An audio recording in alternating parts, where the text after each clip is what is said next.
Dave Alvin and Jimmie Dale Gilmore from their brand new album, Downey to Lubbock. And I have to admit it, boys, I'm a doofus. I thought your show was tonight. Sorry. That's Austin. That's all, if you're going to Austin. So it is tonight. Just a different city. It's just a couple hours away. Yeah, there you go. Dave Alvin in the studios. To my right, as you look into your radio, to your left is Mr. Jimmie Dale Gilmore. Gentlemen, this is a true honor again to have you guys in here, and what an amazing collaboration on this album. Thank you very much. So tell us about this. This is a Yep Rock production, and Yep Rock, as we do our playlist, is all over a playlist. I'm like, damn, man, it's like the old Watermelon days and the old Rounder days, you know. And well, the guys that own Yep Rock come out of Rounder. Oh, did they? And, cool. Yeah. Yeah. So they know what they're doing. They know what they're doing. Awesome. So, gentlemen, tell us, Jimmy, kind of run down the show last night. How'd it go? And it's fabulous. It was.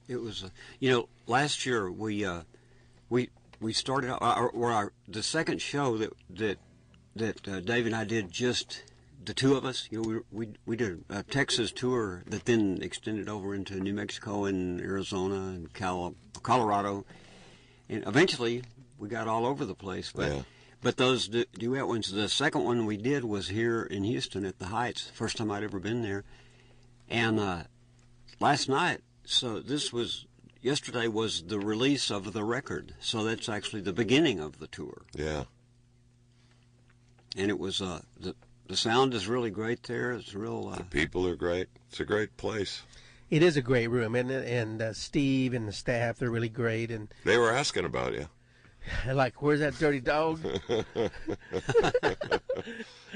Dave, I love you, man. And you know what, Dave? I have been thinking about both of you gentlemen a lot, and I've been thinking about you, Dave, a lot because you heard some Chris Gaffney earlier. Yeah. And a month or so ago, I was on an airplane traveling somewhere, and it just came up on my phone, on my iPod. Yeah. And I just go, man, I got to go back to all that. Yeah. And that Azulito, and then, of course, you doing Artesia, and that intro into that. I mean, it's just a very haunting introduction. Of course, we all miss, he was a good friend of yours for many, many years. You grew up with him, and I love the fact that his daughter went to school here at U of H. Yeah. I love telling the story that... Hey, Erica, how you doing? She's over in Beaumont now. Oh, hey, Erica. So I love telling the story that when you guys were playing at the Crichton Theater in Conroe, she's sitting in front of me right towards the front, and I guess I bumped into the chair, and we started talking, and she goes, "That's my dad up there." That's my dad. I said, "Oh yeah." I said, "I know your dad." So it's so proud, so proud. I love it. Usually it's the other way around. Oh, it's my daughter. Yeah. So that was really cool. Dave Alvin and Jimmie Dale Gilmore in the studio with us as we preview Downey to Lubbock. The inspiration, besides you guys being, Grammy Award winners, good-looking cats, sex symbols, I mean, what else going on? How did this all come about? Look at Jimmie Dale going, oh, well, the sex symbol part we work at. That's a job. That's a burden that we carry. But, no, it was really the first gig we did acoustic on this. What started this was up in Denton, and it was about midway through the third song that I was like, oh, we should be recording this. And I just thought, at first I thought, well, a couple acoustic guitars. And I thought, well, maybe we had a stand-up bass, and maybe we had somebody just playing brushes, just kind of keep it a low-key affair. And by the time we got in the recording studio, strapped on the electric guitars, drum kits, the whole bit, saxophones, pianos. Tell me about the song choices. I mean, we played... the John Stewart song. You have Silver Lake from Steve Young from his. I mean, and I tell you, I love Steve Young. He was such an amazing player. Yeah, he played a show for me at my house, and probably 8 months before he passed away, and maybe a year, and it was just he and his son Jubilee, and it was just an amazing show. So how did the song choices? I mean, you obviously had probably way too many. The majority of them were, there's some outtakes and all that are just as good as anything on the record. There's just songs that we've been doing that had come up in the shows, you know, and the shows when we were playing acoustic every show was different because we weren't trying to stump each other. We were just sharing in the, hey, do you know this song? Hey, do you ever heard this one? You know, and I thought it was just a in the round deal. You know, I just thought we were going to trade songs, but very quickly we discovered that a huge proportion of anything either one of us would come up with, the other one would sort of know a little bit or know a different version of, and so we developed a repertoire of duet stuff way soon into the tour. Yeah, which was a surprise. That was I don't think it's a surprise. I mean, maybe for you folks, but, you know, those of us looking in have seen the ability for you guys to grasp just about anything. I mean, so it's good. I'm so happy to have you guys here. Oh, it's great to be here. When you hide behind those Ray Charles glasses, man, I'm telling you. It's early in the morning, I know, it's Rick. Early. Baby, I'm enough since 6. Don't me. So listen, let's play some. Is that something to brag about? Well, I ain't bragging. I'm kind of. You did see a tear coming, didn't you? So let's do a live song. What do you have? Right. What do you gentlemen have for us? Well, for Dave, this G harp, which is a perfectly good harp, but I've got this harmonica holder that is new and modern, and I can't figure out how to work it. Oh my God! Do we have a harmonica holder tech in the house? This is weird. I can't open it up to get the. For you folks at home, Jimmy has an empty harmonica rack around his neck. That is. So we're going to start a benefit. Find Jimmy a. Yeah. Well, it's a very good one. It's. I can see the issue. Yeah. But it won't. It won't open up to put the harmonica in the rack. I can't even. Let's go all Latino. Who's got some duct tape? That's true. It won't help. That's true. We need a pry bar. Is there any strong men in there besides me and Dave? Or we could do this. Just keep the harmonica in your handy, and when it comes time for the solo, just stop playing guitar and I'll play louder. Okay, let's do that. Ladies and gentlemen, this is Real Radio. We can cope. Ricky Izquierdo is not responsible for anything that Jimmy and Dave say. I had to get that disclaimer off there. What you boys playing? Jimmie Dale, Gilmore, Dave Alvin off of their Lubbock to Downey album. And these boys are Downey to Lubbock, rather. I was taking you Goes either way. I was taking you the other way. Just checking you, boys, see if you're awake. This is an old Memphis jug band song from Memphis. Oh, God, it's early.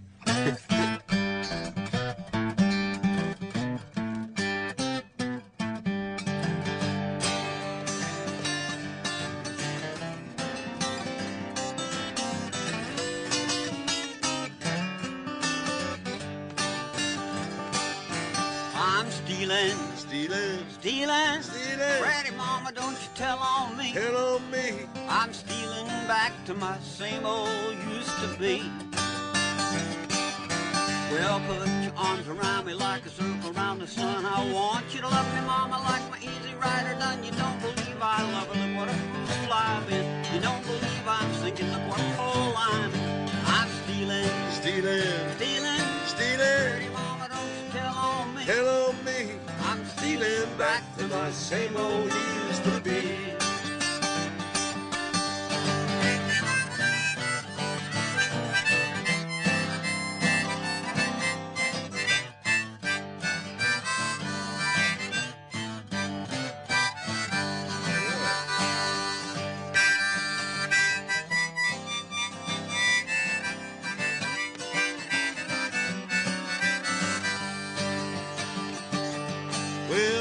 I'm loving, she just my height and size.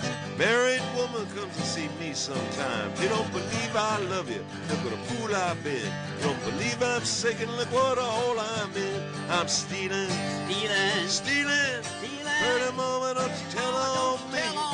Cause I'm stealing back to my same old used to be.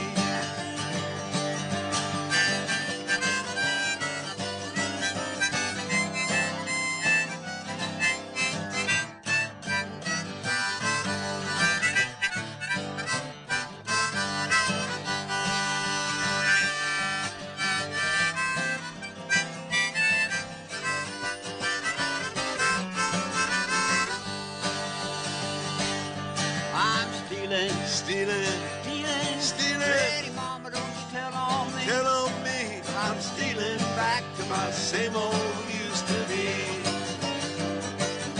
Yeah, I'm stealing, stealing. Pretty mama, don't you tell on me. Yeah, I'm stealing back to my same old used to be.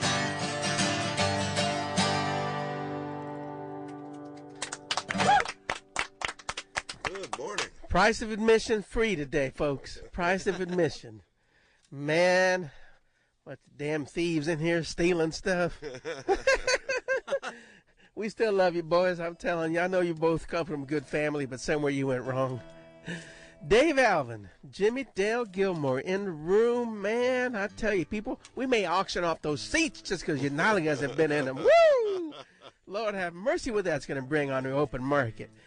Oh, yeah, Dave Alvin and Jimmie Dale Gilmore, their brand new album on Yep Rock Records. By the way, I love the artwork. I love the subtlety of the colors. Yeah. John Langford. John Langford, really? Yeah. Yeah, really. Our buddy John. Man, they made Dave Alvin look sexy, man.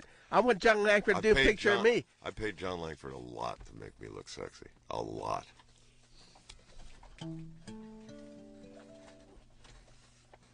Okay, sorry, we got some issues here. We're good.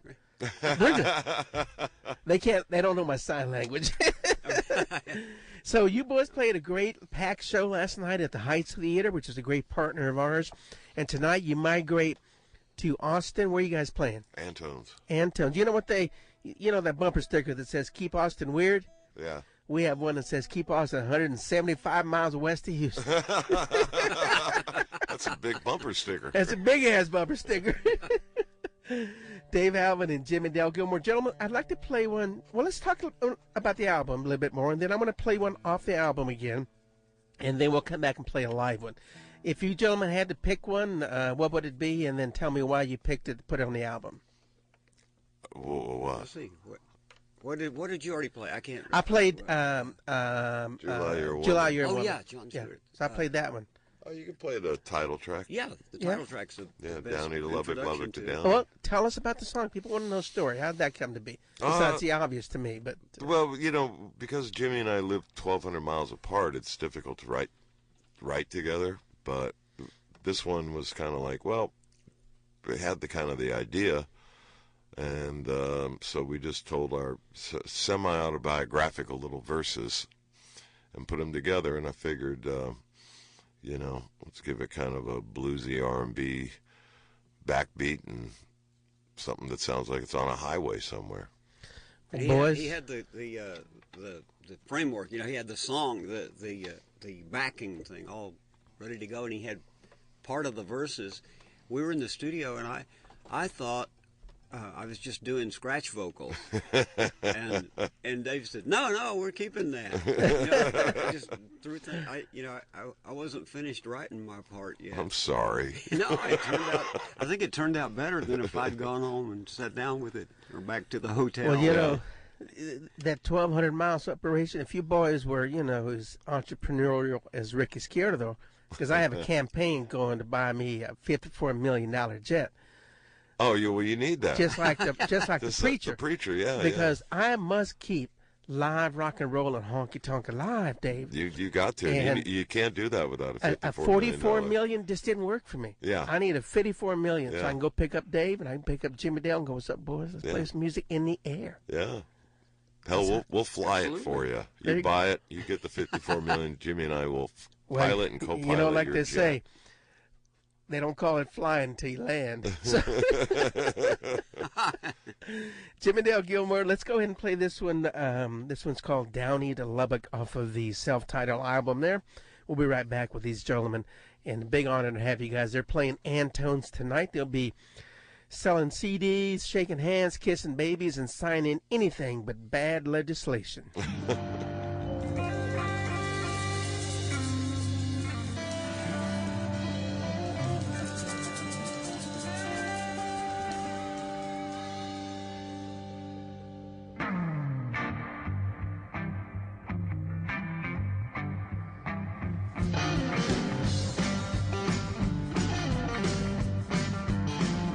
Well, I'm a wild blues blaster.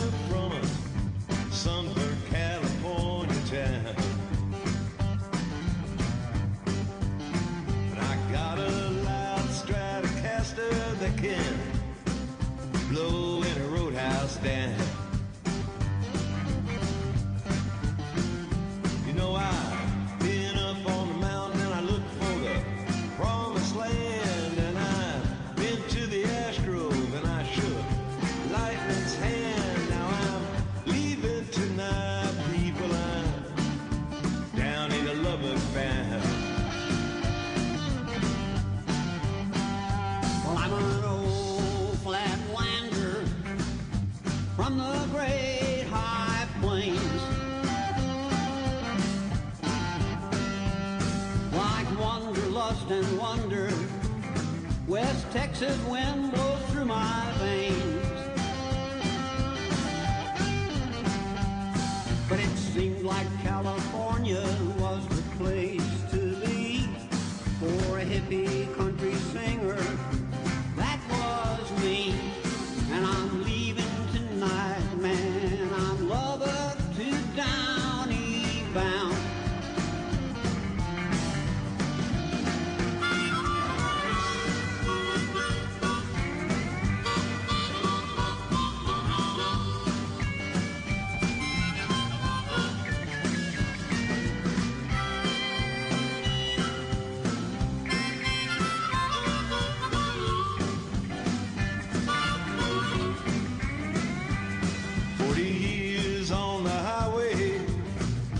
Living on dreams and gasoline, and somehow still surviving on Advil, NyQuil, and nicotine. Every city and every heartbreak, every hopeful kiss, every road I've traveled has led me to this. Now I'm leaving tonight, people, I'm down in Lubbock bound. Well, I took a lot of detours, cul-de-sacs and dead ends, but I made a lot of music, and I made a lot of friends. I took a lot of turns, maybe some were not that good. If I had to do it over, well, I surely mostly would. I'd stay right on this highway that's Lubbock to Downey bound.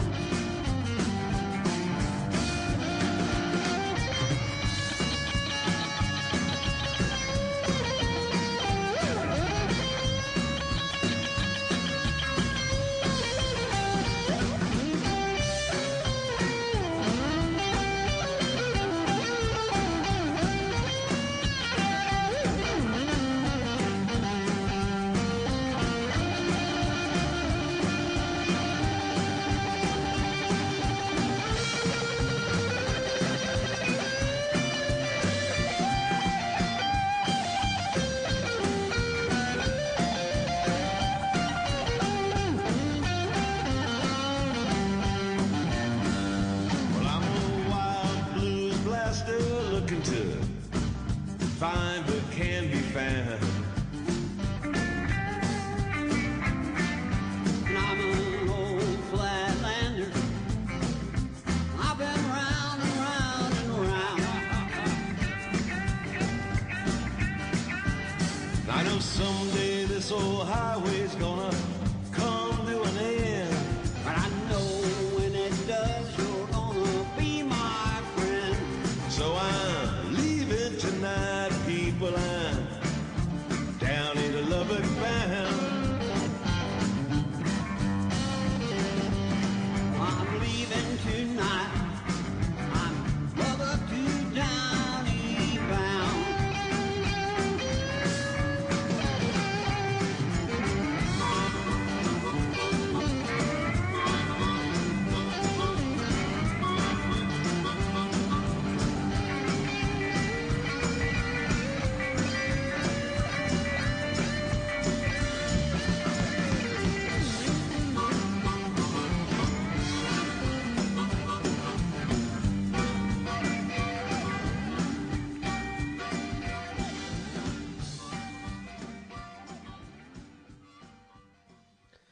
The title track from the Downey to Lubbock. The two handsome men, Dave Alvin and Jimmie Dale Gilmore and Ricky Sciardo. Oh, did I say two? I meant three. Sorry about that, boy. That's good stuff, guys. Thanks. That's good stuff. It really is so nice to see you guys. We all go back so far in, the the music side of what I do and the music side that you do, and then it's all it does really make full circle to have you two gentlemen who've traveled on some trains for some of those shows, Yeah. and it's nice. It's nice. Good to see you guys, and I'm glad that your boy Colin opened up last night, Jimmy. Yeah. For you guys over at the Heights Theater. Really good. He's got a really great band. Yeah, he's a great singer. Yeah, I've had him on before. Jimmie Dale Gilmore and Dave Alvin. We decided that we're going to fire up my $54 million jet and fly you boys to Austin. So don't worry about it. We got people pick stuff up. Don't worry, we got you covered. But you guys are on your way to Austin to Antone's to play a show tonight. You can always go to their social media. We'll put it on our Facebook page as well.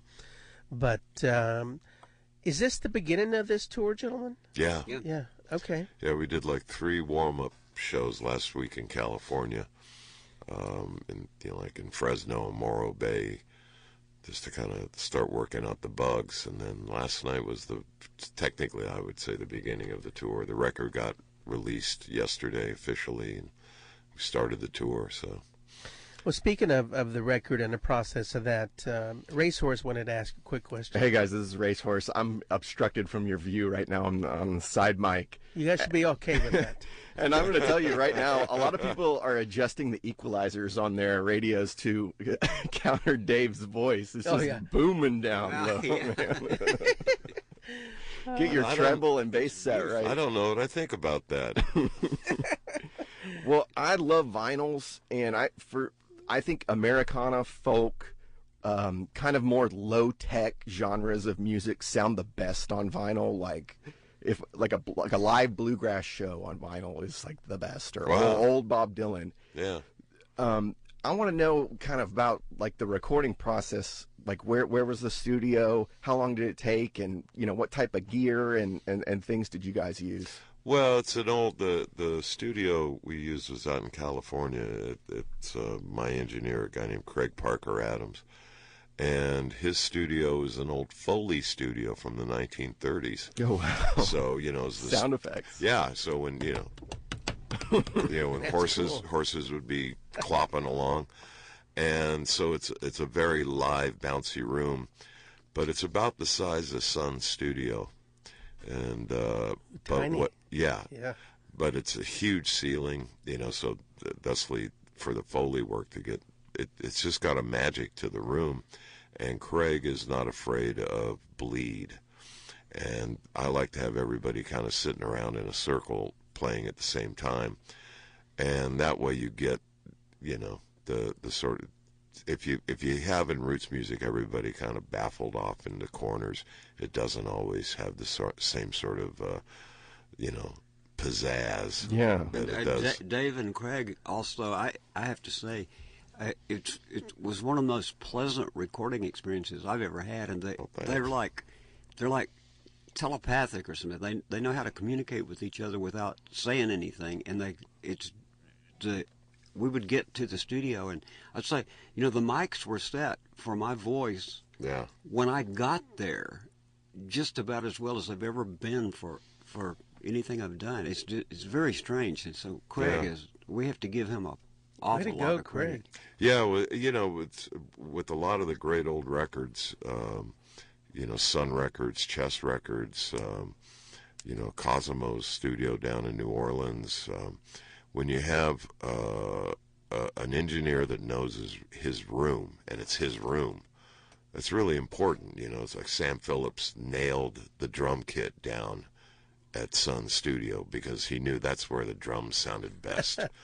And Craig's similar, he does all types of music and things like that. But for me, we just kind of got it down to a science. I've been working with Craig for about 10, 11 years. And what is Craig's last name? Parker Adams. Okay. And, the first time I ever worked with him, I went in with Greg Leese, and we were starting to work on an album called the Ashgrove. And we did a couple of passes at a song, and I turned around and I said to Craig, "Hey, man, you mind if I turn up my guitar?" And he said, "No, I don't care. Turn it up, crank it." And that's a rare thing for an engineer to say to a guitar player. And I was like, you are now officially my engineer.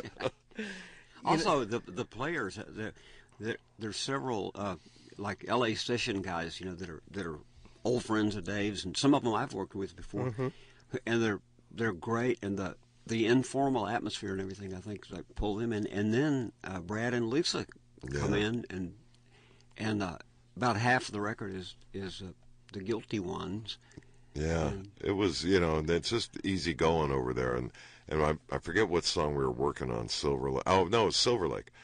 And the Steve Young song. And so we tracked it a couple times, gave it a couple shots. And then I thought, well, you know what? One of Steve's close friends was Van Dyke Parks, the songwriter and arranger and legendary Bon Vivant. And I said, well, screw it, let's call Van Dyke. So I called Van Dyke up and I said, I'm in here with Jimmie Dale Gilmore and recording a Steve Young song. He was there in 10 minutes with his accordion. He left a dinner party to come and to record with us. So he's on like 3 or 4 songs. And I love, Dave, that you put on here, on this album, we paid tribute to a couple of the artists we saw, knew at the Ash Grove, Lightning Hopkins, Brownie McGee, as well as tipping our hats to the dear departed songwriting friends like Steve Young, and of course your good friend Chris Gaffney. Yeah. So way to go, guys. Thanks. Can we hear one more live one from you guys? Sure. We'll do Dave, with that voice of yours, I'd like to record you reading a bumper, man. Green Eggs and Ham.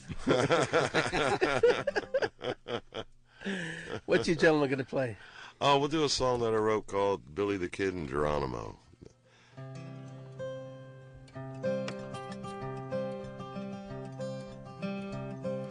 There's an old story in New Mexico about the night Billy the Kid met Geronimo in a Lordsburg barroom. They spoke their minds. One hand on their pistols and cold blood in their eyes.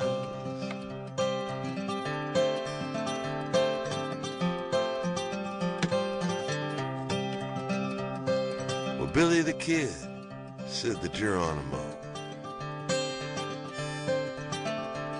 my mother died young and left me all alone. So I grew up wild, my gun my best friend.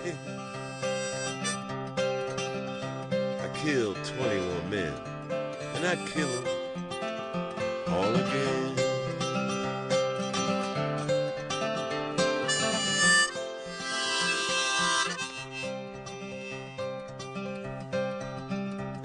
Geronimo said, I've got no place to hide. The land of my birth I don't recognize. There's railroads and barbed wire and towns without end, and my people are scattered like leaves in the wind.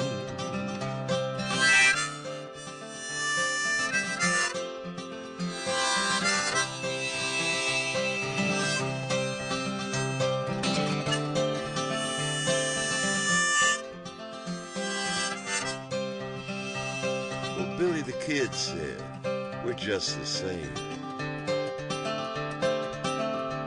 We're cursed and we're damned as they whisper our name. We're hunted, we're hated, we're feared and reviled by every God-fearing man, woman, and child.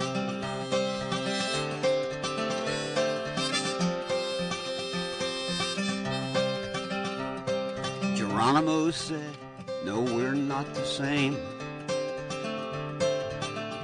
For the harm that I've done, I feel great shame.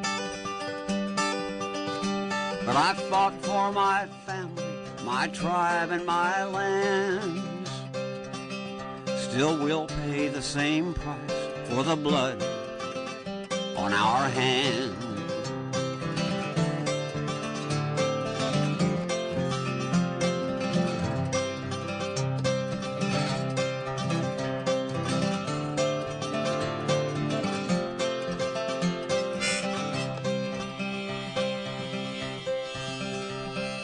morning sun rose and the coyotes cried. The Chiricahua and the outlaw said goodbye and rode across the desert their separate way. One prison bound and the other to his young grave.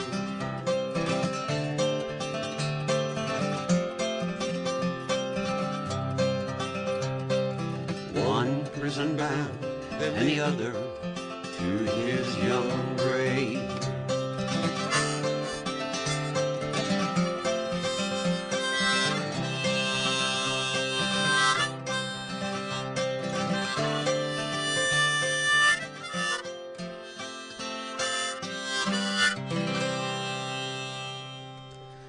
Jimmie Dale, Gilmore, and Dave Alvin in the studios of the Lone Star Jukebox and KPFT 90.1 FM. Gentlemen, it has been a real honor and great to see you guys, man. Thanks for having us. Yeah, Rick. thanks for having us. Considered you guys friends for many years, and I'm glad the new album, Down Eat a Lubbock, is doing well, and you boys are touring.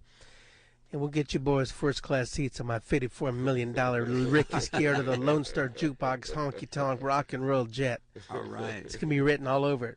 Send in your donations now, folks. Hey, Dave, I saw you on Facebook in Deer Park. Is that Deer Park, right? Yeah. Where your signs, that the gentleman who Yeah, Dave Alvin Drive. yeah, Dave right next Dave Alvin right as it crosses Lightning Hopkins, right? Right as it crosses Lightning Hopkins. I asked him You go a block further down and across his buddy Holly. So. I told, what's the gentleman's name that owns the lumber company? Oh man. Yeah, I know him. Yeah, he's a great guy. He told me he was going to do a Ricky Scared of the Lane. Seriously, I hope he does it. So, Well, hey guys, if he says he is, he'll do it. I know. I gotta hit him up. You can park your jet there. There you go. Hey, let us thank Susan Darrow too. Oh, sure. Old. Well, yeah. Thank Susan Darrow. You know what they say? Susan would go to the opening of an envelope. You get that one, Dave? I'm trying to think of a comeback. Don't. I'll just kill your mic. We love Susan. But listen, thank you so much, guys. Thank you. It's been a great honor, and we'll have a great tour for this album. It's going to go great. I'm sure you well know that. And have a great time in Austin. And thank you so much for making time to come into KPFT and the Lone Star Jukebox. Thank you, Rick. All right, thank you, gentlemen.